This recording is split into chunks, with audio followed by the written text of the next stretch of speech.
Erin, how did you get into energy? Did you find energy or did it find you? I think that I found energy in the sense that I worked at Underwriters Laboratories for many years, and so their core competence being electrical in the home. But I think energy chose to keep me in essentially because I think if you can get passionate about it and people can relate to you and you can start to broaden the horizons of energy, there's so much opportunity for innovation in the space. And so people have welcomed me to continue thinking about that, and as long as they welcome me, I will do it. Well, the more errands and energy, the better. I agree. Yeah, that's what they say. You can never have too many errands. Erin, you also mentioned that you're really passionate about mobility and electric vehicles. What are some of the challenges that you're interested in solving around those areas? Mobility, the electrification of transportation, EVs? Yeah, I mean, it's such an exciting space right now because literally everybody is trying to figure out how they want to play in the EV mobility space. So you talk with the car manufacturers, they're trying to understand the pace by which they should be changing over their systems, and should they run both hybrid and combustion and EVs, or should they go much faster to EVs?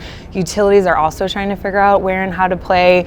The oil majors are doing the same, and then now we have retailers who in some cases own and operate fuel stations that are asking how fast should we actually be putting charging stations on our infrastructure for the store, or should we actually think about putting in EV chargers to compete with our fuel station capabilities?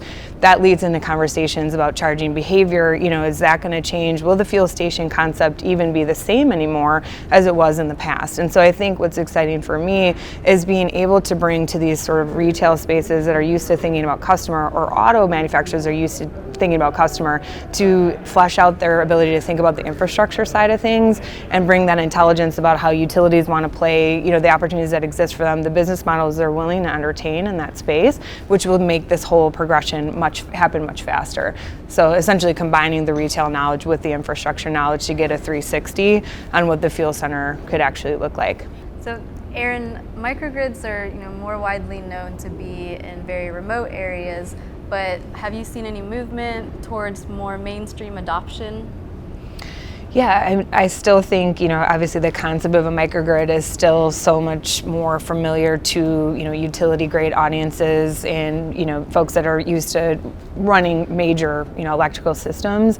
And so, you think about retailers or, universities, hospitals that, for them to take on a microgrid seems like a remote possibility. But what we're seeing is that they're actually entertaining these conversations much more often these days.